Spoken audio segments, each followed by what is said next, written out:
Starforged Legacy. Is it worth a buy? Let's read the words of the developer. Outlast the onslaught in a sci-fi survivors-like where your decisions matter as much as your firepower. Command customizable starships, enhance your arsenal with 100+ strategy-defining upgrades, and annihilate endless fleets of cosmic combatants. Carve your legacy among the stars, or die. Trying. Now, guys, I reviewed this when it first came into early access. Or was it the demo? But I know it was about a year ago. Maybe it's even longer. I don't know. It was quite a while ago. But it's out now. It's finished. It's completed. And I've had me mitts on it. And I love it. I mean, I love these bullet hell kind of vampire survivors-y kind of games. But this is a bit different to your run-of-the-mill ones. It's in space. You've got spaceships in space, guys. Where else would you have them? And you get quite a few spaceships as well. I've only unlocked 4 at the minute. But it's really good fun unlocking them. But what hits me with this game is the sheer amount of augments and upgrades that you can get for your ship.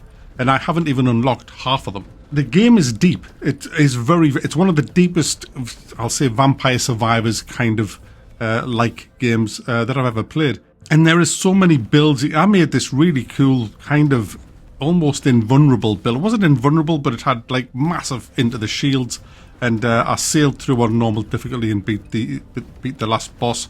I don't think I could have done it on hard. Hard is a different animal altogether, but that's my next goal.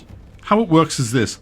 You select your ship and you select your loadout. Now you have to unlock everything. You unlock the different loadouts for your ship and you unlock the different ships. And you unlock the different... Everything is on... You get a sprinkling to start with, but the better you do, the more things you do. You get missions, you see, like kill 1,000 enemies with your autocannon and that'll unlock something. Stuff like that. And so the longer you play it, the more shit you get to play around with. And also at the end, when you die, you get permanent upgrades for your skill tree that carry on through death on all of your ships as well. So if you upgrade your starting damage, that'll apply to every ship that you get, which is a really good thing. So you don't have to grind it with every single ship. I like that. But when you start off, it's a bit like FTL. You get this map and you have to choose your route across the map. There's different places that you go to will give you different things. There's shops where you can buy upgrades. There's places where you can get prototype weapons. There's places where you have elites. Places where there's lots of credits to mine in the form of asteroids. So you kind of plan your route through and then set off on your way. As you warp into the area, you'll be attacked immediately. You'll be given whatever quests there are there, anything that you need to explore, and then you just pilot your ship going around anywhere you want. You can either have it on auto shoot or you can manually shoot. Manual shooting is great to switch on if you need to finish a boss off or something and you're not going to rely on the auto firing, because auto firing generally attacks the nearest enemy. So you can override that, which is really cool.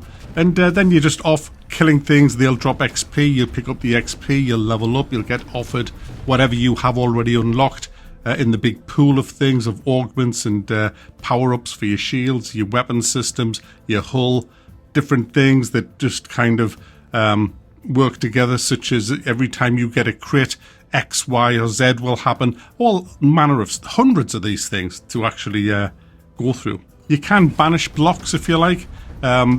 Blocks, but I'm not playing terror thingy. You can banish some of the cards that you get so they won't show up again on that particular run, which is nice if you've got kind of a run in mind. I kind of focused on shields. I really wanted a powerful... I got like hammered on my first 2 boss encounters, so I thought, right, I need to really go heavy on the defenses, so I got quite tanky, and at the same time not neglecting my weapon systems as well. I can only take 4 weapons at the minute because I have to unlock in the skill tree to carry more, which I'm almost there. One more boss win will get me there. You have to get these artifacts, which you only get off boss fights, I think, and you use them to unlock more weapon slots. But I can carry 4 weapons, which is quite formidable in this game. But I think you can unlock up to 6, which is really cool. It is very strategic, very tactical. You have to be very careful where you're going as well. The amount of stuff you have to avoid. You've got to warp, so you can kind of like jump away and, you know, using your steering as well. A combination of that should get you through some of the really bad stuff, but you've still got to really pay attention, and you've got to have a good sound strategy on what you're actually building on your ship. It has tons of replayability because of the amount of ships, the amount of augments, different types of weapons. the amount of missions, the amount of things that you can unlock. I'm going to be playing this for a long time.